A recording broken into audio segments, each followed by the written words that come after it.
ತುಂಬ ಜನ ಕಮೆಂಟ್ ಮಾಡ್ತಿದ್ರಿ ಡ್ಯೂಟಿಗಳಿಲ್ಲ ಬ್ರದರ್, ಏನು ಮಾಡೋದು ಹಿಂಗೇನ ಅಂತ. ಇವಾಗ ತಾನೇ ನ್ಯೂ ಇಯರ್ ಮುಗಿದಿದೆ, ಇಡೀ ವರ್ಷದ ರಜೆಗಳನ್ನ ಇವಾಗ ಆಗ್ತಾ ಬರ್ತಾರೆ. ಹಂಗಾಗಿ ಸ್ವಲ್ಪ ಡ್ಯೂಟಿಗಳೆಲ್ಲ ಕಡಿಮೆ ಅಂತ ಹೇಳ್ಬೋದು. ಸ್ಟಾರ್ಟ್ ಆಗುತ್ತೆ ಆಲ್ಮೋಸ್ಟ್ ಒಂದು ಸಂಕ್ರಾಂತಿ ಅಷ್ಟರಲ್ಲಿ ಮತ್ತೆ ಡ್ಯೂಟಿಗಳು ಸ್ಟಾರ್ಟ್ ಆಗ್ಬೋದು. ಅಲ್ಲಿ ಗಂಟ ವೆಯ್ಟ್ ಮಾಡಲೇಬೇಕು. ಅದನ್ನು ಬಿಟ್ಟು ನಾವು ಅರ್ಜೆಂಟ್ ಮಾಡ್ಕೊಂಡು ಡ್ಯೂಟಿಗಳು ಬರಲಿಲ್ಲ ಅಂತ ಮತ್ತೆ ಕೆಲವೊಂದು ವಿಷಯ ಎಲ್ಲ ಕೇಳ್ಪಟ್ಟೆ. ತುಂಬ ಸ್ಯಾಡ್ ಆಯ್ತಾ. ಯಾರೋ ಸೂಸೈಡ್ ಮಾಡ್ಕೊಂಡಿದ್ದು ಡ್ರೈವರು ಏನೇನೋ ಹೇಳ್ತಿದ್ರು, ನಿಜಾನೋ ಸುಳ್ಳು ಅಂತ ನಂಗೆ ಗೊತ್ತಿಲ್ಲ. ಕೆಲವೊಂದು ವಿಡಿಯೋ ಫೋಟೋ ಎಲ್ಲ ಹಾಕಿದ್ರು, ನಾನು ಹಾಕ್ತಿಲ್ಲ ಯಾಕಂದರೆ ಸೆನ್ಸಿಟಿವ್ ಆಗಿದೆ ಅದಕ್ಕೋಸ್ಕರ. ಮೊದಲನೇ ಬಾಡಿಗೆ ಪಿಕಪ್ಗಂತ ಬಂದಿದ್ದೀನಿ. ಈಗ ರ್ಯಾಪಿಡೋದಲ್ಲಿ ಎತ್ಕೊಂಡಿದ್ದು ಡ್ಯೂಟಿನ.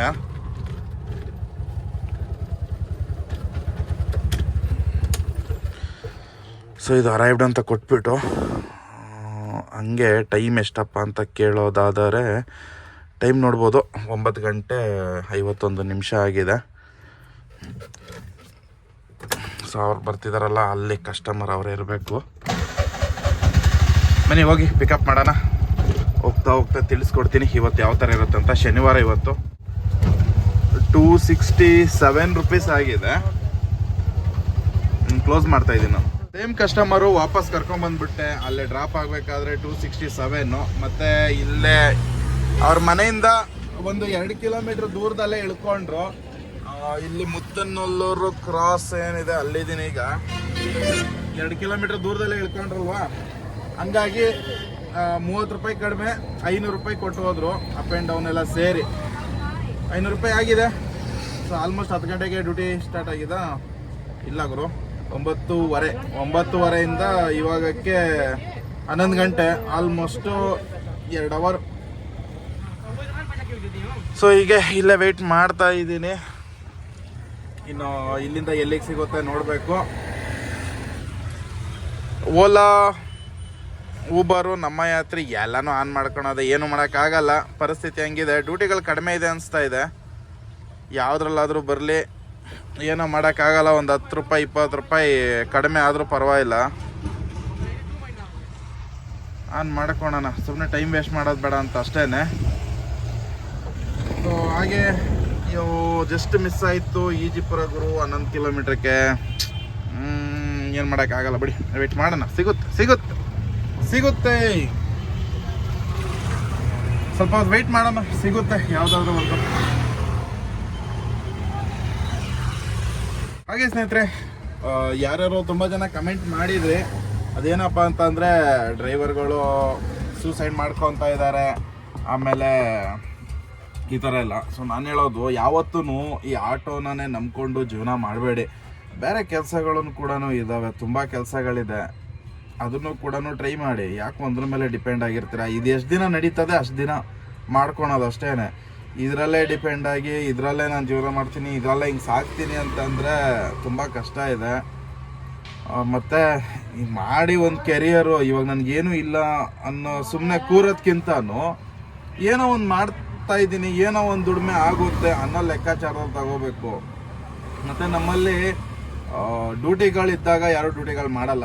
ಡ್ಯೂಟಿಗಳಿಲ್ದಾಗ ಡಿಪ್ರೆಷನ್ಗೆ ಹೋಗೋದು, ಹಾರ್ಟ್ ಅಟ್ಯಾಕ್ ಮಾಡ್ಕೊಳೋದು, ಅಂದರೆ ಆಗುತ್ತಲ್ವಾ, ಈ ಥರ ಎಲ್ಲ. ಅಂದರೆ ಟೆನ್ಷನ್ ತೊಗೊಳೋದು ಓವರಾಗಿ, ಇದೆಲ್ಲ ಚೆನ್ನಾಗಿರಲ್ಲ.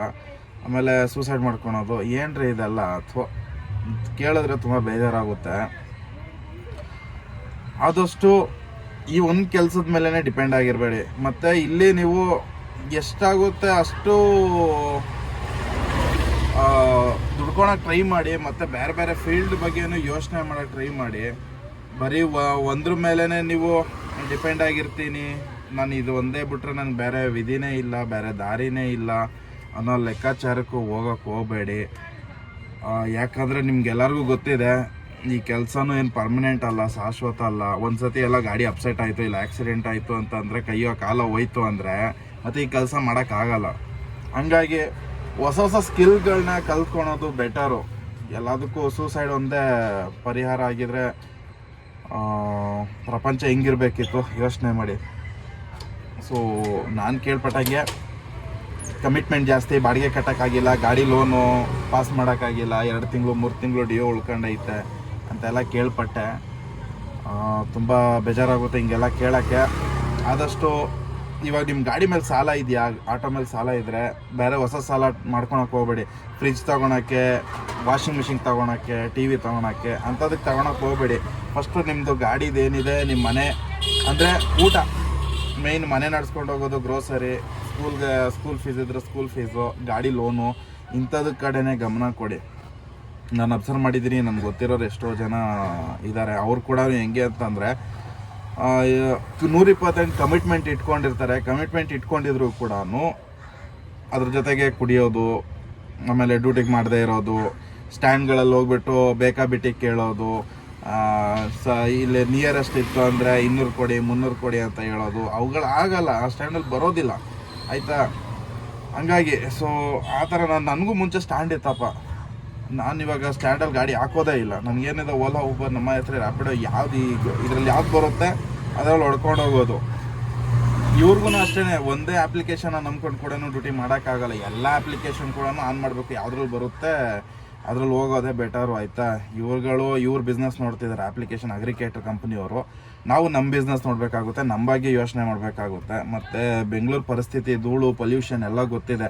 ಆರೋಗ್ಯ ತಿಂಗಳಲ್ಲಿ 1-2 ದಿನ 3 ದಿನ ಆರೋಗ್ಯ ಕೆಡುತ್ತೆ. ಈವನ್ ನನಗೂ ಕೂಡ ಇವಾಗ ಆಗ್ತಾಯಿಲ್ಲ. ಯಾಕಂದರೆ ಪೊಲ್ಯೂಷನು, ಧೂಳು, ಡಸ್ಟ್ ಅಲರ್ಜಿ, ಆ ಥರ ಒಂದು. ಮತ್ತು ಟೆನ್ಷನ್ನು. ಈ ಕೆಲಸದಲ್ಲಿ ಬಂದುಬಿಟ್ಟು ನಾವು ದಿನ ಹೋಗಿ ದುಡಿದ್ರೇ ಅವತ್ತೊಂದು ಮೇಂಟೆನೆನ್ಸು ನೆಕ್ಸ್ಟ್ ಡೇ ಮೇಂಟೆನೆನ್ಸಿಗೆ ಬರೋದು. ಇವತ್ತು ದುಡಿದ್ರೆ ಇವತ್ತು ನಾಳೆ ಮೇಂಟೆನೆನ್ಸ್ ಥರ ಆಗುತ್ತೆ. ಮತ್ತು ನಾಳೆ ದುಡಿದ್ರೆ ನಾಳಿದ್ದು ಮೇಂಟೆನೆನ್ಸ್ ಈ ಥರ ಆಗ್ಬಿಡುತ್ತೆ. ಅದನ್ನೇ ಯೋಚನೆ ಮಾಡ್ಕೋಬೇಕು. ಅದು ಬಿಟ್ಟು ಎಲ್ಲದಕ್ಕೂ ಹೋಗಿ ನಂಗೆ ಡಿಪ್ರೆಷನ್ ಆಗೋಯ್ತು, ನನಗೆ ಡ್ಯೂಟಿಗಳು ಬರ್ತಿಲ್ಲ, ನನಗೆ ಇದು ಸಿಗ್ತಾ ಇಲ್ಲ, ದುಡ್ಡು ಬರ್ತಾ ಇಲ್ಲ, ಹಂಗಿಲ್ಲ ಹಿಂಗಿಲ್ಲ ಅಂದ್ಕೊಂಡು ಲಾಸ್ ಮಾಡ್ಕೊಳೋದು ಯಾವ ಥರನೂ ವರ್ತಲ್ಲ. ಸೊ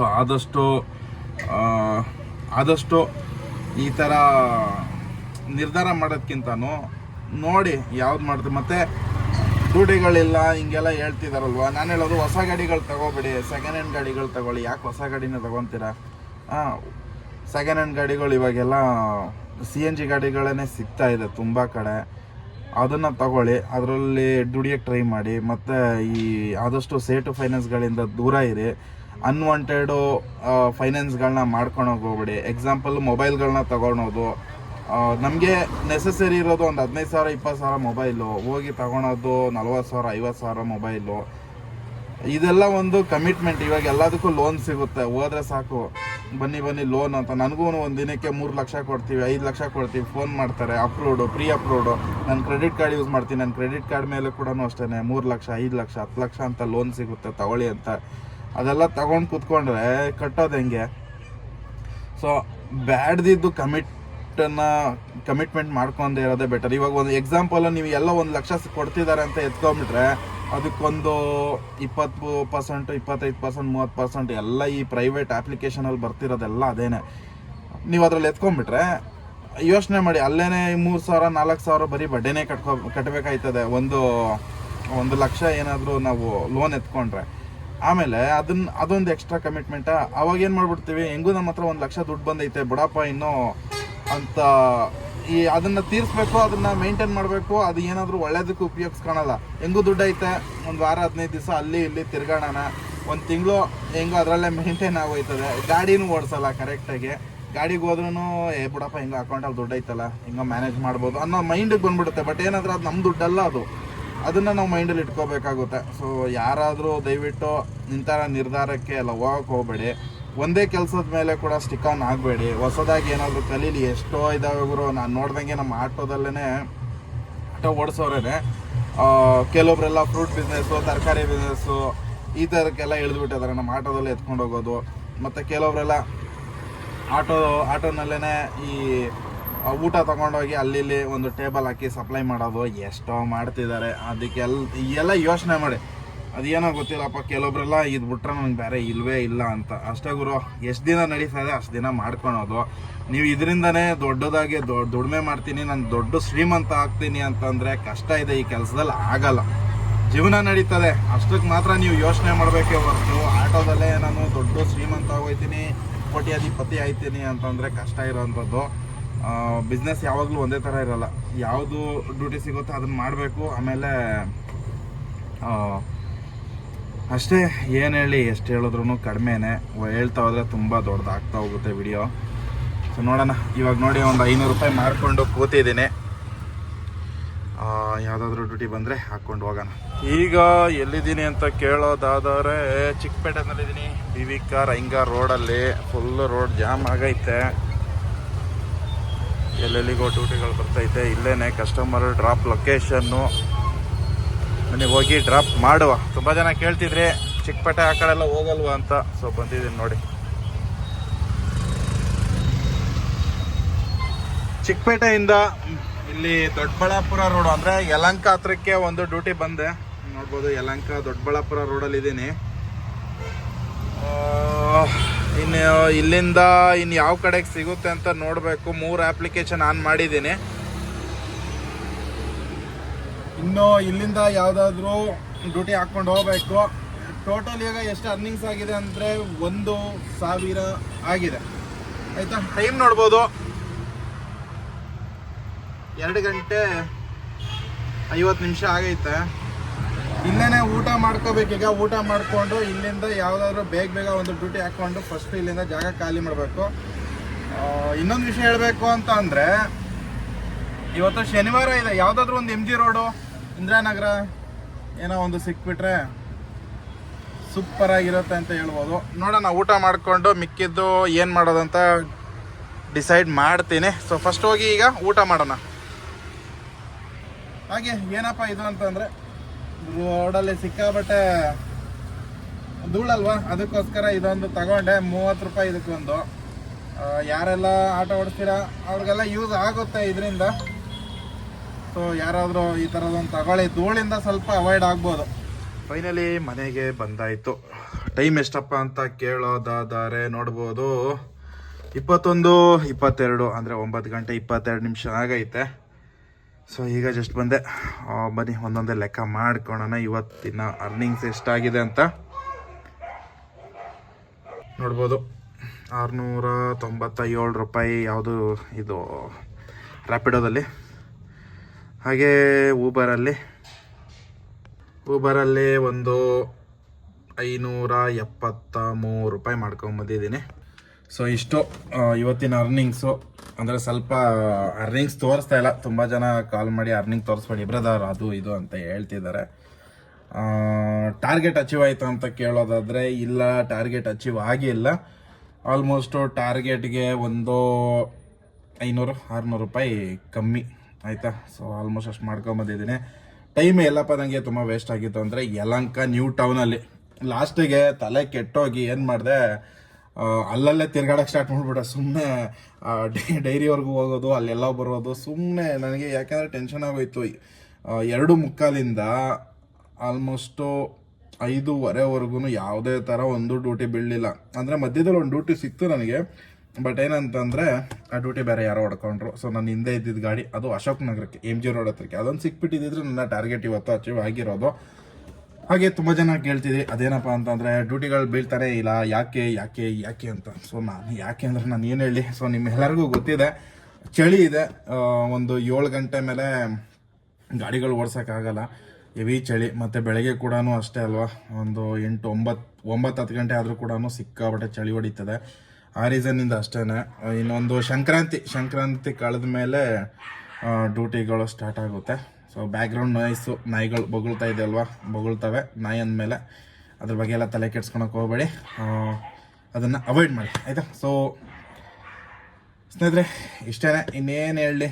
ಸೊ ಬನ್ನಿ ತೋರಿಸ್ಬಿಡ್ತೀನಿ. ಆದರೂ ನಮ್ಮ ಯಾತ್ರೆಯಲ್ಲಿ ಕೂಡ ಎಷ್ಟು ಆಗಿದೆ ಅಂತ ಅಂದ್ಬಿಟ್ಟು ತುಂಬ ಜನಕ್ಕೆ ಸಮಾಧಾನ ಇರೋಲ್ಲ, ಎಷ್ಟು ಏನಾಯಿತು ಏನು ಅಂತ ಅಂದ್ಬಿಟ್ಟು. ಸೊ ನೋಡ್ಬೋದು ಇಲ್ಲಿ ಎಷ್ಟಾಗಿದೆ ಅಂತಂದರೆ ನಮ್ಮ ಯಾತ್ರೆಯಲ್ಲಿ ಆಗಿರೋದು 414 ರೂಪಾಯಿ. ಮತ್ತು ಗ್ಯಾಸ್ ಎಷ್ಟಾಯಿತು ಅಂದರೆ 238 ರೂಪಾಯಿ ಏನೋ ಗ್ಯಾಸ್ಗೆ ಖರ್ಚಾಯಿತು. ಇದು ನಾರ್ಮಲಾಗಿ ಇವತ್ತಿನ ನನ್ನ ಅರ್ನಿಂಗ್ಸು ಅಷ್ಟೇ ಸ್ನೇಹಿತರೆ. ಇವತ್ತಿನ ದಿವಸ ಹಂಗಂಗೆ ಹೋಯ್ತು. ಹೇಳ್ಬೇಕು ಅಂದರೆ ಮೇಯ್ನ್ ನನಗೆ ಬೆಳಗ್ಗೆ ಸೆಟ್ ಆಗಿದ್ದು ಹೆಂಗೆ ಅಂತಂದರೆ, ಸಿಂಗಲ್ ಕಸ್ಟಮರ್ ನಾನು ಯಾರು ಫಸ್ಟ್ ಡ್ಯೂಟಿ ಕರ್ಕೊಂಡು ಹೋಗಿದ್ದೆ ಅವ್ರನ್ನ ಡ್ರಾಪ್ ಆಗಿದ್ಮೇಲೆ ಅವ್ರ ಕಸ್ಟಮರ್ ಹೇಳಿದ್ರು ಇಲ್ಲ ನಮಗೆ ರಿಟರ್ನ್ ಕೂಡ ಬಿಡ್ತೀರಾ ಅಂತ. ಸರಿ ಅಂತ ಅಂದ್ಬಿಟ್ಟು ಕರ್ಕೊಂಬಂದೆ. ಒಂದು 3 ಕಿಲೋಮೀಟ್ರ್ ದೂರದಲ್ಲೇ ಮುಂಚೆನೇ ಅವ್ರ ಮನೆಯಿಂದ ಮುಂಚಿತವಾಗ್ಲೇ ಇಳ್ಕೊಂಡ್ರು. ಹಂಗಾಗಿ ಅವ್ರದ್ದೇ ಸಿಂಗಲ್ ಬಾಡಿಗೆ 500 ರೂಪಾಯಿ ಬೆಳಗ್ಗೆನೇ ಇತ್ತು. ಅದಾದಮೇಲೆ ಯಾಮರಿದ್ದು ಜಾಸ್ತಿ ಆಯ್ತಾ. ಯಾಕಂತ ಅಂದರೆ ಊಬರಲ್ಲಿ ಈ ಪಿನ್ ಕೋಡ್ ಕೊಡ್ತಾನೆ, ಪಿನ್ ಕೋಡ್ ಕೊಡೋದ್ರಿಂದಾಗಿ ಗೊತ್ತಾಗಲ್ಲ ಎಲ್ಲಿ ಅಂತ ಅಂದ್ಬಿಟ್ಟು. ಡ್ಯೂಟಿಗಳು ಬೇರೆ ಕಡಿಮೆ ಇತ್ತಲ್ಲ, ಹಂಗಾಗಿ ಏನು ಮಾಡಿದೆ, ಸೀದಾ ಚಿಕ್ಕಪೇಟೆ ಬಿತ್ತು. ಚಿಕ್ಕಪೇಟೆಗೆ ಹೋಗಿ ಚಿಕ್ಕಪೇಟೆಯಿಂದ ಮತ್ತೆ ಇದಕ್ಕೆ ಬನರ್ಘಟ್ಟಕ್ಕೆ ಬಿದ್ದಿತ್ತು. ಬಟ್ ಎತ್ಕೊಳಕ್ಕೆ ಆಗಿಲ್ಲ, ಅಷ್ಟು ಬೇಗ ಯಾರೋ ಹೊಡ್ಕೊಂಡ್ರು ಡ್ಯೂಟಿ, ಅವರು ಬೇರೆ ಯಾರೋ ಎತ್ಕೊಂಡ್ರು. ಅದಾದಮೇಲೆ ಯಲಹಂಕಕ್ಕೆ ಸಿಕ್ತು, ಯಲಹಂಕಕ್ಕೆ ಹೋದೆ, ಅಲ್ಲೇ ಸ್ಟಕ್ ಆದೆ. ಮತ್ತು ಅಲ್ಲಿಂದ JC ನಗರ RT ನಗರ ಕಡೆಗೆ ಹೋಗಿ RT ನಗರದಿಂದ ಇಂದಿರಾನಗರಕ್ಕೆ ಬಂದು, ಇಂದಿರಾನಗರದಿಂದ ಮತ್ತೆ ಒಂದು ಯಾವುದೋ HSR ಕಡೆಗೆ ಸಿಕ್ತು, ಅದು ಸಿಕ್ಕಿಲ್ಲ. ಅದಾದಮೇಲೆ ಕಸವನಹಳ್ಳಿಗೆ ಸಿಕ್ತು, ಕಸವನಹಳ್ಳಿಯಿಂದ ಮತ್ತು ಕೈಕೊಂಡ್ರಳ್ಳಿಗೆ ಒಂದು ಪಬ್ ಕಡೆಗೆ ಒಂದು ಡ್ಯೂಟಿ ಸಿಕ್ತು. ಅದನ್ನು ಹಾಕ್ಕೊಂಡು ಗ್ಯಾಸ್ ಹಾಕ್ಕೊಂಡು ಸೀದಾ ಮನೆಗೆ ಬಂದಿದ್ದೀನಿ. ಸೊ ಇವತ್ತಿನ ದಿವಸ ಹಿಂಗೆ ಇತ್ತು. ಸೊ ತುಂಬ ಜನ ಟೆನ್ಷನ್ ಎಲ್ಲ ಮಾಡ್ಕೊಳಕ್ಕೆ ಹೋಗಬೇಡಿ, ಮತ್ತು ಇದೊಂದೇ ಕೆಲಸದ ಮೇಲೆ ಸ್ಟಿಕ್ ಆನ್ ಆಗಬೇಡಿ. ಬೇರೆ ಬೇರೆ ಕೆಲಸಗಳು ಕೂಡ ಪ್ರಯತ್ನ ಮಾಡಿ. ಯಾಕಂದರೆ ಯಾವತ್ತೂ ಒಂದೇ ಕೆಲಸದ ಮೇಲೆ ಡಿಪೆಂಡ್ ಆಗಿರೋದು ತಪ್ಪು. ಒಂದು ಕೆಲಸ, ಒಂದು ಇನ್ಕಮ್ ಮೇಲೆ ಡಿಪೆಂಡ್ ಆಗೋದೇ ತಪ್ಪಿರುತ್ತೆ. ಯಾಕಂದರೆ ಒಂದು ಚಿಕ್ಕದಾಗಿ ಒಂದು ಎಕ್ಸಾಂಪಲ್ ಕೊಡ್ತೀನಿ. ಅದೇನಪ್ಪ ಅಂತಂದರೆ, ಒಂದು ಇಲಿ ಕೂಡ ಒಂದು 4-5 ಕಡೆ ಬಿಲ ಮಾಡಿಕೊಂಡು ಇರುತ್ತೆ. ಒಂದು ವೇಳೆ ಏನಾದರೂ ಹಾವು ಒಂದು ಕಡೆಯಿಂದ ಬಂದರೆ ಇನ್ನೊಂದು ಕಡೆ ಇದು ತಪ್ಪಿಸ್ಕೊಂಡು ಓಡ್ಬೋದು ಅನ್ನೋ ಲೆಕ್ಕಾಚಾರದಲ್ಲಿ. ಸೊ ನಾವು ಮನುಷ್ಯರು, ನಮಗೆ ಇಷ್ಟು ದಪ್ಪ ಬ್ರೈನ್ ಕೊಟ್ಟಿದ್ದಾರೆ ದೇವರು. ಸೊ ನಿಮ್ಮ ಮುಂದೆ ಎಷ್ಟೋ ಟೆಕ್ನಾಲಜಿ ಆಗಲಿ, ಯೂಟ್ಯೂಬ್ ಆಗಲಿ ಎಲ್ಲ ಗೊತ್ತಿದೆ, ಎಲ್ಲರೂ ಮಾಡ್ತಿದ್ದಾರೆ. ಯಾವುದಾದ್ರೂ ಒಂದು ಸ್ಕಿಲ್ನ ಕಲೀರಿ. ಅಂದರೆ ಇದನ್ನೆಲ್ಲ ಜೂಜಾಟಕ್ಕೆಲ್ಲ ಇಳಿಯಕ್ಕೆ ಹೋಗ್ಬಿಡಿ ದಯವಿಟ್ಟು. ನಾನು ಕೇಳ್ತಿರೋದೇನಪ್ಪ ಅಂದರೆ, ಏನಾದರೂ ಒಂದು ಬಿಸ್ನೆಸ್ಸು, ಯಾವುದಾದ್ರೂ ಒಂದು ಕೆಲಸ ಕಲಿತ್ರೆ ಏನೋ ಒಂದು ಮಾಡ್ಬೋದು, ಸರಿನಾ? ಸೊ ನಂಗೆ ತುಂಬ ಬೇಜಾರಾಯಿತು ಈ ಥರ ಎಲ್ಲ ಕೇಳಿ. ಯಾಕಂದರೆ ಸೊ ಸ್ಯಾಡ್ ಆಯಿತಾ. ಎಲ್ಲರೂ ಅವ್ರ ಫ್ಯಾಮ್ಲಿಗೋಸ್ಕರ ನನ್ನ ಮನೆ ಮೇಂಟೈನ್ ನನಗೆ ಆಗ್ತಿಲ್ಲ, ನನಗೆ ಕಷ್ಟ ಇದೆ, ಅದು ಇದೆ ಅಂದ್ಕೊಂಡು ಸೂಸೈಡ್ ಮಾಡ್ಕೊಳೋಕ್ಕಿಂತನೂ ನಾನು ಹೇಳೋದೇನಂತಂದರೆ, ಅವ್ರಿಗೋಸ್ಕರನೇ ನೀವು ಬೇಜಾರು ಮಾಡ್ಕೊಂಡು ಸೂಸೈಡ್ ಮಾಡ್ಕೊಂಡಿದ್ದು. ಇವಾಗ ಅವರೇ ಇಲ್ಲ ಅಂತಂದರೆ ಅವ್ರ ಫ್ಯಾಮಿಲಿ ಪರಿಸ್ಥಿತಿ ಏನಾಗ್ಬೋದು. ಅಟ್ಲೀಸ್ಟ್ ನೀವಿತ್ತು ಅಂದರೆ ಕೂಲಿನ ಏನೋ ಒಂದು ಕೆಲಸ ಮಾಡ್ಕೊಂಡಾದ್ರೂ ಜೀವನ ಮಾಡ್ಬೋದು. ಅವ್ರಿಗೂ ಲಾಸ್ ಅಲ್ವಾ, ಫ್ಯಾಮ್ಲಿಯವ್ರಿಗೂ. ಮಕ್ಕಳು ಮರಿ ಇದ್ದರೆ ಅವ್ರಿಗೂ ಅವ್ರ ತಂದೆ ಲಾಸ್ ಅಲ್ವಾ. ಅದಕ್ಕೋಸ್ಕರನೇ ತುಂಬ ಬೇಜಾರಾಯಿತು ಅದೊಂದು ನೋಡಿ ಕೇಳಿ. ಅದಕ್ಕೋಸ್ಕರ ಹೇಳ್ತಾ ಇದ್ದೀನಿ. ಸೊ ಯಾವತ್ತೂ ಬೇಜಾರು ಮಾಡ್ಕೊಳಕ್ಕೆ ಹೋಗ್ಬೇಡಿ. ಹೆಂಗೋ ಜೀವನ ನಡೀತದೆ ಎಲ್ಲದಕ್ಕೂ. ಮೇಯ್ನ್ ಏನಪ್ಪ ಅಂದರೆ ಸಾಲ ಅಂತೂ ಮಾಡ್ಕೊಳಕ್ಕೆ ಹೋಗ್ಬೇಡಿ. ಸ್ನೇಹಿತರೆ, ಇಲ್ಲಿಗೆ ಈ ವಿಡಿಯೋ ಮುಗಿಸ್ತಾ ಇದ್ದೀನಿ. ವಿಡಿಯೋ ಹೇಗಿತ್ತು ಅಂತ ತಿಳಿಸಿ. ಇಷ್ಟ ಆದರೆ ಕೂಡ ಲೈಕ್ ಮಾಡಿ, ಸಬ್ಸ್ಕ್ರೈಬ್ ಮಾಡ್ಕೊಂಡು ಸಪೋರ್ಟ್ ಮಾಡಿ ನನಗೆ ಅಂತ ಹೇಳುತ್ತಾ ಮತ್ತೊಂದು ವಿಡಿಯೋ ಸಿಗ್ತೀನಿ. ಅಲ್ಲಿವರೆಗೂ ಟೇಕ್ ಕೇರ್, ಬಾಯ್, ನಮಸ್ಕಾರ.